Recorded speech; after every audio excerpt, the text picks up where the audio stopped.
الحمد لله رب العالمين الصلاة والسلام على نبيه الأمين وعلى آله وأصحابه أجمعين. നമുക്കിനി സൂറത്ത് യൂനുസിലെ 36-ാമത്തെ സൂക്തമാണ്. أعوذ بالله من الشيطان الرجيم. بسم الله الرحمن الرحيم. وما يتبع أكثرهم إلا ظنا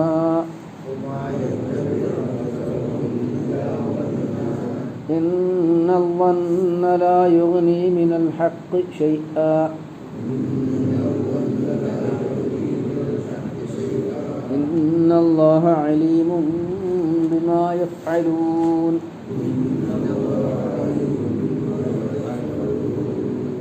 وما يتبع أكثرهم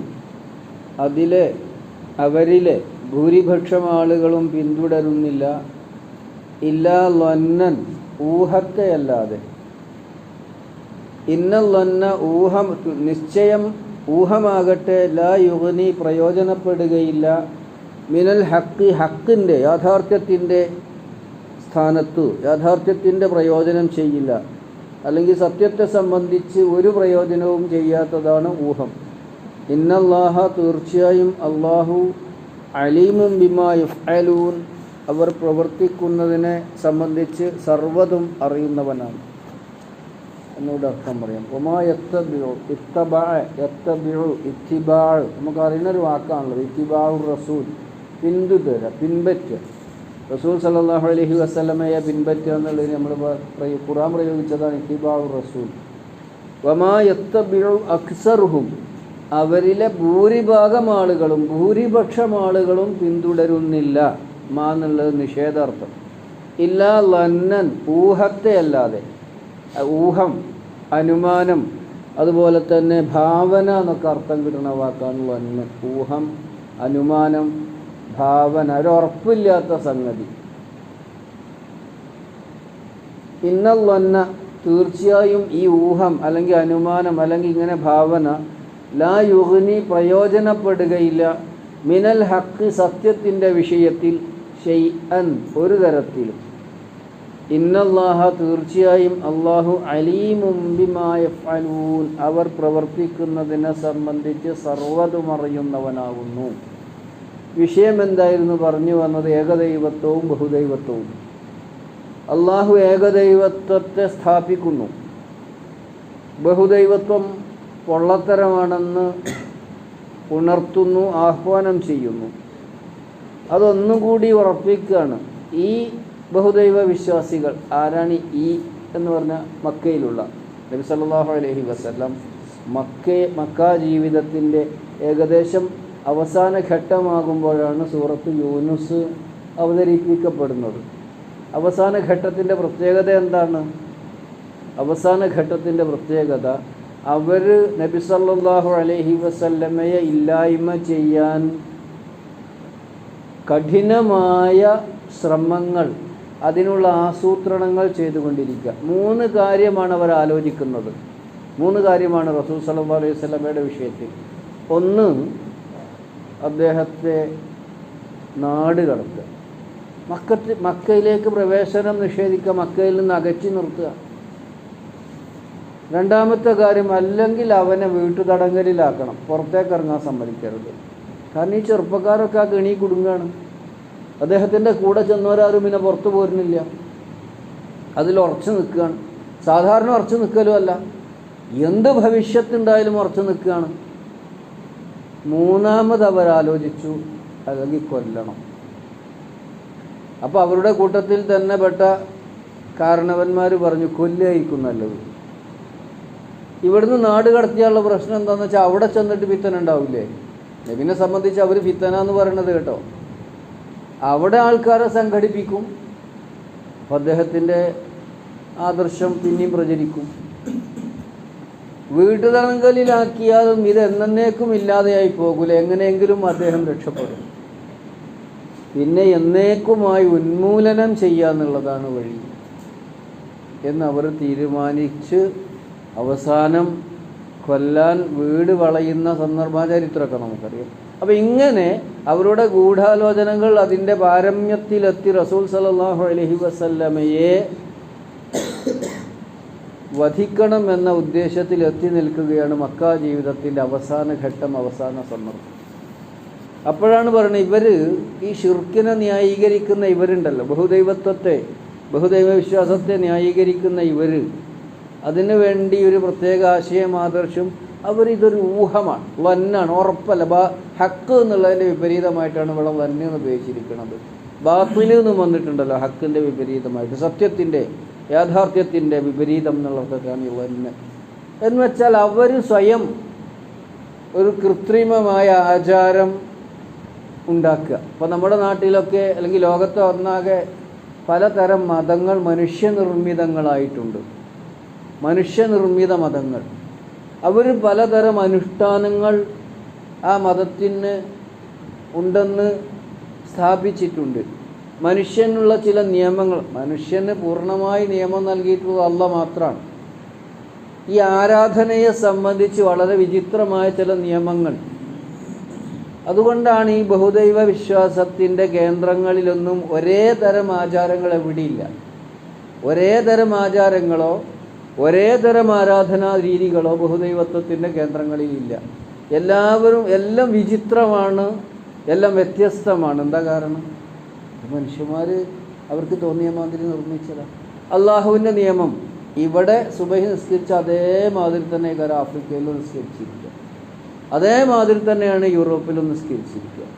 ഇവിടെ നോമ്പ് പിടിച്ചത് മാതിരി തന്നെയാണ് ഏറ്റവും വിദൂരതയിലുള്ള ദൂരപ്രദേശങ്ങളിൽ ജീവിക്കുന്ന മനുഷ്യർ നോമ്പെടുത്തിരിക്കുക. അറബ് നാടുകളിലും അങ്ങനെ തന്നെ, കിഴക്കൻ പടിഞ്ഞാറൻ മധ്യ രാജ്യങ്ങളിലൊക്കെ, ആഫ്രിക്കയിലോ അമേരിക്കയിലോ യൂറോപ്പിലോ ഏഷ്യയിലോ ഓസ്ട്രേലിയയിലോ എല്ലായിടത്തും ഒരേമാതിരി സുബഹിസ്കരിച്ചു, ഒരേമാതിരി നോമ്പെടുത്തു. അപ്പോൾ അടിസ്ഥാന ആരാധനാ കർമ്മങ്ങളിലും ആചാരങ്ങളിലും ഒരു വ്യത്യാസം എവിടെയും കാണില്ല. പിന്നെ അല്പസ്വല്പം വ്യത്യാസം അതതിൻ്റെ വിശദാംശങ്ങളിലേക്ക് കടന്നു വരുമ്പോൾ ഉണ്ടാവണതാണ്. അപ്പം ഇങ്ങനെ ഉള്ള ഒരു ഉറച്ച ആദർശമുള്ള അള്ളാഹുവിൻ്റെ ദീൻ, അതിനു പകരമായി നിർമ്മിച്ചെടുത്തിരിക്കുന്നത് മുഴുവനും ഊഹങ്ങളാണ്. അത് മനുഷ്യന് ക്ഷേമമോ ഐശ്വര്യമോ സമാധാനമോ നൽകില്ല. എന്താ കാരണം? അത് ഊഹാധിഷ്ഠിതമാണ്. അപ്പോൾ ലോകത്ത് മുഴുവൻ നിലനിൽക്കുന്ന ആശയങ്ങളോ ആദർശങ്ങളോ ഇസ്ലാം അല്ലാത്തതൊക്കെ മനുഷ്യൻ ഇത് ക്ഷേമത്തിന്, മനുഷ്യക്ഷേമത്തിന്, രാഷ്ട്രത്തിൻ്റെ ക്ഷേമത്തിന്, ലോകത്തിൻ്റെ ക്ഷേമത്തിന് എന്നൊക്കെ പറഞ്ഞ് ആവിഷ്കരിച്ചിട്ടുള്ള സകലമാന നിയമങ്ങളും ഊഹത്തിൽ അധിഷ്ഠിതമാണ്, അല്ലെങ്കിൽ അനുമാനമാണ്, അല്ലെങ്കിൽ മനുഷ്യൻ്റെ ഭാവനയാണ്. അതിനെയാണ് അവർ പിന്തുടരുന്നത്. അതിനെയല്ലാതെ അവർ പിന്തുടരുന്നില്ല എന്ന് പറഞ്ഞാൽ അതിനെയാണ് പിന്തുടരുന്നത് എന്നുള്ളതിനേക്കാൾ ശക്തമായ പ്രയോഗമാണ്. അതിനെയല്ലാതെ ഈ ഭാവനയെ, ഈ ഊഹത്തെ, ഈ അനുമാനത്തെ അല്ലാതെ അവർ പിന്തുടരുന്നില്ല. അതാവട്ടെ ഇന്നല്ലന്ന, ഈ ഊഹം അല്ലെങ്കിൽ ഈ ഭാവന, ഈ അനുമാനം, ലാ യുഗ്നി, ഒരു പ്രയോജനവും ചെയ്യുകയില്ല, മിനൽ ഹഖി, സത്യത്തിൻ്റെ കാര്യത്തിൽ. ഊഹം സത്യത്തിൻ്റെ സ്ഥാനത്ത് ഒരു പ്രയോജനവും ചെയ്യാത്തവയാണ്. ഷൈഅൻ, ഒന്നും സത്യത്തിന് പകരമാവില്ല എന്ന് ചുരുക്കം. ഏതാണ് ഈ സത്യം? അള്ളാഹു അവതരിപ്പിച്ച അവൻ്റെ ദീനാണ് സത്യം. അള്ളാഹു അവതരിപ്പിച്ച അവൻ്റെ ദീനിൻ്റെ ആദർശമാണ്, ആശയമാണ്, അനുഷ്ഠാനങ്ങളാണ് സത്യം. അതിനപ്പുറം അതിനനുസരിച്ച് നിലനിൽക്കാൻ കഴിയുന്ന ഒരു സത്യവുമില്ല. ബാക്കി മുഴുവനും മിഥ്യയാണ്, ബാത്തിലാണ്, അല്ലെങ്കിൽ ലന്നാണ്. ഇന്നൽ ലന്ന ലാ യുഗ്നി മിനൽ ഹഖി ഷൈഅ. ലന്ന്, ഊഹം സത്യത്തിൻ്റെ സ്ഥാനത്തൊരു പ്രയോജനവും ചെയ്യുകയില്ല. ഇന്നല്ലാഹ അലീം, അള്ളാഹു സർവജ്ഞനാണ്. ആലിമ് എന്നുള്ളതിൻ്റെ അർത്ഥപുഷ്ടിക്ക് പ്രയോഗിക്കുന്ന പദമാണ് അലീം. സർവ്വതും അറിയുന്നവൻ, സർവജ്ഞൻ. ബിമാ യഫ്അലൂൻ, അവർ ചെയ്യുന്നതിനെ സംബന്ധിച്ച്.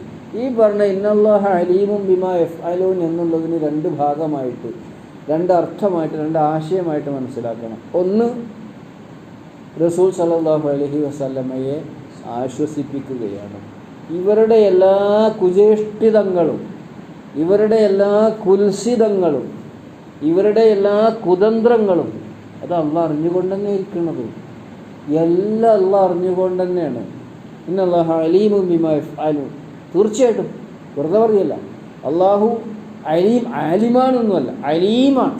സകലതും അതിൻ്റെ പ്രചോദനം എന്താണ്, അതിൻ്റെ പര്യവസാനം എന്താണ്, അതിൻ്റെ പരിണതി എന്താണ്, എന്തൊക്കെയാണ് അവരുടെ കുതന്ത്രങ്ങൾ, എങ്ങനെയൊക്കെയാണ്, ഇത് മുഴുവനും അറിഞ്ഞുകൊണ്ടാണ് അള്ളാഹ്. അതുകൊണ്ടാണല്ലോ നബി സല്ലല്ലാഹു അലൈഹി വസല്ലമയെ കൊല്ലാൻ വേണ്ടി വീട് വളഞ്ഞിരിക്കുകയാണല്ലോ. ആ സമയത്ത് അവർക്ക് ഇടയിലൂടെ അദ്ദേഹം എങ്ങനെ, അള്ളാഹ് അറിഞ്ഞുകൊണ്ട് തന്നെയാണ് ഇവരുടെ ആസൂത്രണങ്ങൾ നടക്കുന്നത്. അള്ളാഹു തന്നെയാണ് അദ്ദേഹത്തെ സംരക്ഷിക്കുന്നത്. ഒരു ഭാഗം അതാണ്. അള്ളാഹു പ്രവാചകരെ അങ്ങ് വെപ്രാളപ്പെടേണ്ടതില്ല. അള്ളാഹു എല്ലാം കണ്ടും കേട്ടും അറിഞ്ഞും നിരീക്ഷിച്ചും തന്നെയാണുള്ളത്. രണ്ടാമത്തെ ഭാഗം എന്താണ്? രണ്ടാമത്തെ ഭാഗം ശത്രുക്കൾക്കുള്ള താക്കീതാണ്. അള്ളാഹു അറിയുന്നുണ്ട് നിങ്ങളുടെ, അള്ളാഹു അലീമും ബിമാ യഫ്അലൂൻ. ഇത് പ്രവാചകൻ അവരെ അടക്കം കേൾപ്പിക്കുകയാണല്ലോ. അപ്പോൾ അവർ ചെയ്യുന്ന ഈ കുതന്ത്രങ്ങൾ, നബി സല്ലല്ലാഹു അലൈഹി വസല്ലമയെ ഉപദ്രവിക്കാൻ, ചിലപ്പോൾ കൊല്ലാൻ അവർ പയറ്റുന്ന, അവർ ഉണ്ടാക്കുന്ന ആസൂത്രണങ്ങൾ, അവർ പയറ്റുന്ന എല്ലാ പ്രവർത്തനങ്ങളും അത് മുഴുവനും അള്ളാഹ് അറിഞ്ഞുകൊണ്ട് തന്നെയാണ്. അള്ളാഹുവിൻ്റെ കണ്ണ് വെട്ടിച്ച് പ്രവാചകനെ അപകടപ്പെടുത്താമെന്ന്, ഉപദ്രവിക്കാമെന്നൊന്നും അവർ വിചാരിക്കേണ്ടതില്ല. അതാണ് അല്ലാഹു അലീമും ബിമാ യഫ്അലൂൻ എന്നുള്ളതിൻ്റെ രണ്ടാമത്തെ ഭാഗം. ഒന്ന്, പ്രവാചകനെ അള്ളാഹു ആശ്വസിപ്പിക്കുന്നു. രണ്ടാമത്തേത്, പ്രവാചകൻ്റെ പ്രതിയോഗികളെ ഭീഷണിപ്പെടുത്തുകയും ചെയ്യുന്നു. ഒന്നുകൂടെ അർത്ഥം പറഞ്ഞ് നമുക്ക് അവസാനിപ്പിക്കാം. വമാ യത്തബിഉ അക്സറുഹും ഇല്ലാ വന്ന. അവരിലെ അധികം ആളുകളും, ആരാണ് അവരിലെ അധികം ആളുകൾ? നബി സല്ലല്ലാഹു അലൈഹി വസല്ലമയുടെ പ്രബോധിതരിലെ നിഷേധികൾ, അവരാണല്ലോ ഭൂരിപക്ഷം. പിന്നെ അക്സർ എന്നാണ്. പിന്നെ അതിലെ അക്കല്ലാരാണ്? അതിലെ അക്കല്ല് മുഅ്മിനീങ്ങളാണ്. അതിൽ കുറഞ്ഞ ആൾക്കാർ ഊഹത്തിൻ്റെ പിന്നാലെയല്ല, സത്യത്തിൻ്റെ, അത് നബിയെ സ്വീകരിച്ച ആൾക്കാരാണ്. അതിലെ ഭൂരിപക്ഷം ആൾക്കാരും ഊഹങ്ങളുടെ, അനുമാനങ്ങളുടെ പിന്നാലെയാണ്. വമാ യത്തബിഉ അക്സറുഹും, ബഹുഭൂരിഭാഗം ആളുകളും ഊഹത്തിൻ്റെ പിന്നാലെയാണ്. വമാ യത്തബിഉ ഇല്ലാ ലന്ന, ഊഹത്തിനെ അല്ലാതെ അവർ പിന്തുടരുന്നില്ല. ഇന്ന ലന്ന, തീർച്ചയായും ഈ ലന്ന്, അവരുടെ ഊഹം, അവരുടെ അനുമാനം, അവരുണ്ടാക്കി വച്ചിരിക്കുന്ന എല്ലാ ആശയങ്ങളും ആദർശങ്ങളും, അതിനെയാണ് ഊഹം എന്ന് പറഞ്ഞത്. ലാ യുഗ്നി മിനൽ ഹഖി, സത്യത്തിൻ്റെ സ്ഥാനത്ത് ഫലം ചെയ്യുകയില്ല. സത്യത്തെ സംബന്ധിച്ചിടത്തോളം ഒരു പ്രയോജനവും ചെയ്യുകയില്ല. അതാണ് ലാ യുഗ്നി, പ്രയോജനം ചെയ്യുകയില്ല. മിനൽ ഹഖി, സത്യത്തെ സംബന്ധിച്ചിടത്തോളം, അഥവാ ഇസ്ലാമിനെ സംബന്ധിച്ചിടത്തോളം അതിൻ്റെ മറുഭാഗത്ത് നിൽക്കുന്ന ഒരാശയവും ഒരാദർശവും സത്യത്തിൻ്റെ അടുത്ത് വരികയില്ല. സത്യത്തിൻ്റെ അടുത്ത് വരികയില്ല, സത്യത്തിൻ്റെ സ്ഥാനത്ത് നിൽക്കുകയില്ല, സത്യത്തിൻ്റെ പ്രയോജനം ചെയ്യുകയില്ല. ഇന്നല്ലാഹ അലീമും ബിമാ യഫ്അലൂൻ, തീർച്ചയായും അവർ ചെയ്യുന്നതൊക്കെയും അള്ളാഹു അറിഞ്ഞുകൊണ്ട്, അള്ളാഹു സർവജ്ഞനാണ് അവർ ചെയ്യുന്നതിനെ സംബന്ധിച്ച്. അതാണ് ശരിക്കുള്ള അർത്ഥം. ഹദീസ്, അതെ, ഒരു ഹദീസ് ഉണ്ട്, കെ.വി. ഓർമ്മപ്പെടുത്തി. ഇയ്യാക്കും വല്ലന്ന, ഊഹങ്ങൾ. അതിനൊരു ഉദാഹരണമുണ്ട്. ഉസ്മാൻ റളിയല്ലാഹു അൻഹുവിനെ സംബന്ധിച്ച് ആൾക്കാർ ഇങ്ങനെ ഊഹം പറഞ്ഞത്. ഊഹങ്ങൾ ശരിയല്ല.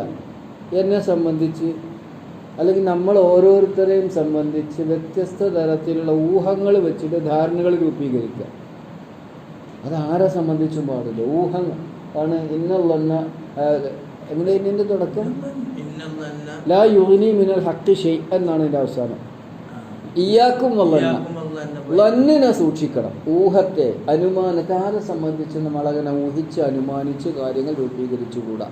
ഇന്നൽ ലന്ന അക്ദബുൽ ഹദീസ്, കാരണം അത് കളവായ വർത്തമാനം, ഏറ്റവും കളവായതാണ്. അപ്പോൾ സത്യം അറിഞ്ഞതിന് ശേഷമേ നമ്മൾ നിലപാട് സ്വീകരിക്കാവൂ. ഉസ്മാൻ ബിൻ അഫ്ഫാൻ റളിയല്ലാഹു അൻഹുവിനെ സംബന്ധിച്ച് ഇൻഷാ അല്ലാഹ് ഞാൻ പിന്നെ പറയേണ്ടത് സമയം. ഉസ്മാൻ ബിൻ അഫ്ഫാൻ റളിയല്ലാഹു അൻഹുവിനെ സംബന്ധിച്ച് ഊഹത്തിൽ നിലപാട് സ്വീകരിച്ച ഒരാളെ മറ്റൊരാൾ തിരുത്തുന്നുണ്ട്. പേര് എനിക്ക് ഓർമ്മയില്ല, ഞാനത് ഇൻഷാ അല്ലാഹ് മറ്റൊരിക്കൽ നമുക്ക് പറയാം. അല്ലാഹു അനുഗ്രഹിക്കുമാറാകട്ടെ. ربنا ظلمنا أنفسنا وإن لم تغفر لنا وترحمنا لنكونن من الخاسرين. ربنا آتنا في الدنيا حسنة وفي الآخرة حسنة وقنا عذاب النار والحمد لله رب